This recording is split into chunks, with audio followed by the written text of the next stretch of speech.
Bismillahirrahmanirrahim. Assalamu alaikum students. How are you all? I hope you all will be fine. Today we are going to start our next topic that is based on vertebrates. So first of all, open your page number 27. Today we are going to start the next topic that is related to vertebrate and the class is fish. Lastly, we discussed several topics. That the first one is mammals. Mammals को हम लोगों ने vertebrate में discuss किया, उसके बाद हम लोगों ने रेप्टाइल्स को डिस्कस किया और साथ ही रेप्टाइल्स के साथ हम लोगों ने बर्ड्स को डिस्कस किया. ठीक है, सो आज हम अपनी नई क्लास को डिस्कस करेंगे वर्टिब्रेट से रिलेटेड, जो कि है फिश. ठीक है, ओके. सबसे पहले फ़िश को कॉन्सेप्ट देने से पहले हम लोग कुछ डिफरेंट काइंड ऑफ फ़िश को जो है वो डिस्कस करेंगे कि कौन कौन सी फ़िश होती हैं. अपने माइंड में वैसे लेकर तो फिर हम टॉपिक को डिस्कस करेंगे. हमारे पास होती है जी ट्राउट फ़िश होती है, जेली फ़िश होती है, स्टार फ़िश होती है. ठीक है, और भी बहुत ज़्यादा काइंड ऑफ फ़िश होती हैं. ठीक है, तो आज हम इन सब फ़िश को अपनी माइंड में लेकर तो इस टॉपिक को डिस्कस करते हैं. ठीक है, on page number 27 we have the topic that is related to vertebrate class which is fish. कहता है कि यहाँ पर उसने several characters दिए गए हैं, different features दिए गए हैं fish की क्लास के. ठीक है, ओके. पहला जो उसने पॉइंट डिस्कस किया, कहता है दे लिव इन वाटर. आप सबको बच्चों को पता है कि फ़िश कहाँ पे रहती है, वाटर में रहती है. तो पानी से निकालोगे तो मर जाएगी. वो पोएम भी होती है ना एक बच्चों की. अच्छा, नेक्स्ट है they breathe through gills. Gills के थ्रू फिश जो है वो ब्रीथ करती है. ओके, हम गिल्स डिस्कस कर रहे थे. मैंने ये पिक्चर इसलिए निकाली कि आप लोगों को बताएं कि गिल्स किस पोजीशन में होता है फ़िश की. क्लास बॉयज़, जैसे हम लोग लंग्स के थ्रू सांस लेते हैं, इसी तरह पानी में जो फ़िश रहती है वो अपनी गिल्स के थ्रू ब्रीथ करती है. लाइक जो उनका नेक पोर्शन होता है ना, वहाँ पर आपने अक्सर देखा होगा कि वेव्स लाइक इस तरह गिल्स बने हुए होते हैं. ठीक है, तो इनके थ्रू फिश जो है वो ब्रीथ करती है. आगे मैं आपको बताती हूँ कि क्या प्रोसेस होता है. और इंटरनली कुछ शेप उनकी गिल्स की इस पोजीशन में होती है. देखें, familiar with the lungs. Lungs के जैसे लग रहे हैं लेकिन थोड़ी शेप चेंज है. लेकिन ये इनके गिल्स जो हैं वो यूज़ होते हैं किस में, ब्रीथ करने में. नेक्स्ट वो पॉइंट कहता है मोस्ट हैव स्केल्स. ज़्यादातर फ़िश की बॉडी पर क्या होते हैं, स्केल्स होते हैं. मैं वर्ड फ़िश इसलिए यूज़ कर रही हूँ कि प्लूरल भी फ़िश का फ़िश ही होता है. ठीक है, फिर कहता है most have fins to help them move through the water.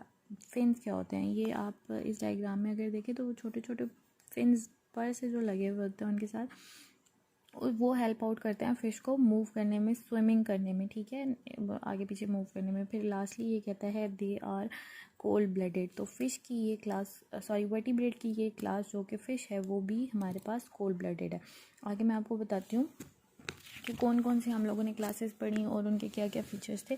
यहाँ पर कुछ पॉइंट डिस्कस करते हैं कि यहाँ पर ये कहना चाह रहा है कि फ़िश जो है, अब जैसे तमाम लिविंग थिंग्स को चाहिए होता है ऑक्सीजन ज़िंदा रहने के लिए. ठीक है, सब लिविंग थिंग्स को ऑक्सीजन ज़िंदा रहने के लिए चाहिए होता है. अब जो मेमल्स थे, रेप्टाइल्स थे, ठीक है, बर्ड्स जो थे वो तो अर्थ पर रहते हैं, पानी में तो रहते नहीं हैं. तो इसलिए वो ईजीली लंग्स के थ्रू क्या करते हैं, सांस ले लेते हैं ज़मीन पे रहते हो. और ट्रीज़ हमें हेल्प आउट करते हैं ऑक्सीजन इनहेल करने में. लेकिन जो पानी की मखलूक है वो ऑक्सीजन कहाँ से लाती है. अगर आपको याद हो तो आप लोगों ने वाटर का फार्मूला पढ़ा था, दैट इज़ H2O. हाइड्रोजन के 2 मॉलिक्यूल्स एंड ऑक्सीजन का 1. तो पानी में मौजूद होती है ऑक्सीजन, जिससे फ़िश जो है वो ब्रीथ करती है, उस ऑक्सीजन को अपने अंदर इनहेल करती है. क्या होता है, जब वो माउथ के थ्रू वाटर अपने अंदर लेती है ना, माउथ में लेती है, तो गिल्स के थ्रू उस वाटर को निकाल देती है. लेकिन उसके अंदर जो ऑक्सीजन होती है वो उसको इनहेल कर देती है. तो फिश इस तरीके से सांस लेती है. ठीक है, अब यहाँ पर कहता है there is a one type of fish that can swim upright the sea horse. कहता है ये जो है वो हमारे पास एक फ़िश की टाइप है जो कि सिर्फ अपवर्ड की पोजीशन में, मतलब ऊपर की तरफ स्विम कर सकता है. ठीक है, यहाँ पर ये हम लोगों ने फ़िश की डिफरेंट क्लासेस पढ़ी. अब यहाँ पर हमारे पास लास्ट टॉपिक को डिस्कस करते हैं जो कि वर्टिब्रेट्स का है. वर्टिब्रेट की लास्ट क्लास है हमारे पास एम्फीबियंस. क्लास, ये वो हमारे पास वर्टिब्रेट की क्लास है जो कि लैंड और वाटर दोनों में रह सकते हैं, ठीक है, लैंड और वाटर दोनों में रह सकते हैं। अब इनके फीचर्स पढ़ते हैं। They have thin skin. अब यहाँ पर आप कुछ एग्जांपल्स देख रहे हैं, जैसे कि हमारे पास न्यूट्स हैं, सैलमेंडर है, टोड है, फ्रॉग है। तो ये क्या है, इनकी स्किन क्या होती है, पतली होती है, लेकिन इनकी बॉडी के ऊपर ना कोई फीदर्स होंगे, ना कोई हेयर्स होंगे और ना ही कोई स्केल्स होंगे। एम्फीबियन की स्किन के ऊपर कुछ भी नहीं होगा। They have only thin skin, ठीक है। They begin life. अच्छा, फिर नेक्स्ट पॉइंट कहता है कि इनका जो लाइफ स्टार्ट होती है वो पानी के अंदर से होती है। लाइक इनकी जो फीमेल होगी वो एग ले आउट करेगी पानी में, ठीक है। पानी में ले आउट करने के बाद जब उसमें से बेबी हैच हो जाएंगे तो वो आ जाएंगे ज़मीन के ऊपर, मतलब बर्थ लेंगे वाटर में, लेकिन ज़्यादा इनकी लाइफ गुजरेगी अर्थ के ऊपर, लैंड के ऊपर, ठीक है। फिर कहता है, ये वही मैंने आपको बताया कि फीमेल जो हैं वो एग ले आउट करती हैं और they do not have scales. वही पॉइंट ऊपर बताया कि इनकी बॉडी पर कोई ऊपर स्केल्स नहीं होते हैं। And they are cold blooded, और ये भी क्लास हमारे पास वर्टिब्रेट की कोल्ड ब्लडेड क्लास है। फिर एग्जांपल बताई हैं, frog, toad, salamander and newts. एक यहाँ पर छोटा सा साइंटिफिक फैक्ट बताया हुआ है कि कुछ फ्रॉग्स और कुछ सैलमेंडर्स ऐसी होती हैं जिनकी टंग जो है, जिनकी ज़बान जो है वो उनकी बॉडी से 10 टाइम लॉन्गर होती है। आप लोगों ने अक्सर टीवी पे देखा होगा कि वो अपनी ज़बान को जंप आउट करती हैं, बाहर की तरफ उनकी ज़बान निकलती है और सामने कोई भी इंसेक्ट वगैरह होता है तो वो उसको कैच करके अपनी तरफ ले आती हैं, ठीक है। तो ये इनको टंग, इनको जो लंबी होती है इनकी ज़बान, वो इसलिए हेल्प आउट करती है कि दूर अगर कोई इनका शिकार बैठा हुआ है तो उसको इजीली कैच कर सकें, ठीक है। अब यहाँ पर मैंने वर्टिब्रेट की क्लास के कुछ फीचर्स डिस्कस किए हैं। एक बार रिवाइज करते हैं, ये पूरा हम लोगों ने इस वर्टिब्रेट के टॉपिक में पढ़ा क्या। पहला हम लोगों ने डिस्कस किया था किंगडम।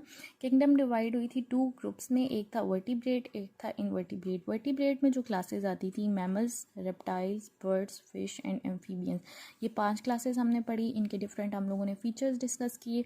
अब आ जाते हैं कि इनमें से कौन कौन सी क्लासेस वार्म ब्लडेड थी और कौन कौन सी क्लासेस जो हैं वो कोल्ड ब्लडेड थी। वार्म ब्लडेड में हमारे पास मैमल्स और बर्ड्स, 2 ही क्लासेस हमारे पास जो है वो वार्म ब्लडेड थी, जबकि रेप्टाइल्स, फिश और एम्फीबियंस, ये तीनों क्लासेस हमारे पास कोल्ड ब्लडेड थी, ठीक है। फिर हम डिस्कस करते हैं कि लैंड के ऊपर कौन कौन सी क्लासेस रहती हैं।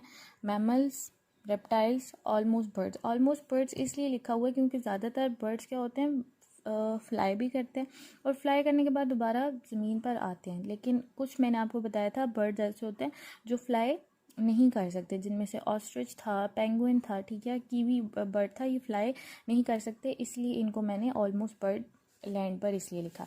फिर पानी में कौन कौन सी क्लासेस रहती हैं, फिश और एम्फीबियंस। अच्छा, फिर लास्ट पॉइंट डिस्कस करते हैं, ये मेन फीचर्स मैं आपके साथ डिस्कस कर रही हूँ। नेक्स्ट पॉइंट है कि कौन कौन से ऐसे क्लासेस हैं जिनकी बॉडी पर हेयर हैं, स्केल्स हैं और फीदर्स हैं। हेयर सिर्फ मैमल्स की क्लास के ऊपर हैं, उनकी बॉडी के ऊपर हैं। और आगे आ जाता है फिश और रेप्टाइल्स की बॉडी पर हमारे पास स्केल्स थे, जबकि बर्ड्स जो क्लास थी उनकी लेग्स और उनकी जो क्या कहते हैं क्लॉज थे उसके ऊपर स्केल्स थे, लेकिन बाकी बॉडी जो है वो फीदर से कवर थी। अब रह गई एम्फीबियन की क्लास। एम्फीबियन की बॉडी के ऊपर ना कोई हेयर है, ना कोई स्केल है, ना कोई फीदर है। They have only thin skin. आज का हमारा इतना ही टॉपिक था। कोई भी क्वेश्चन है इससे related, you can ask me. Thank you so much. अल्लाह हाफ़िज़।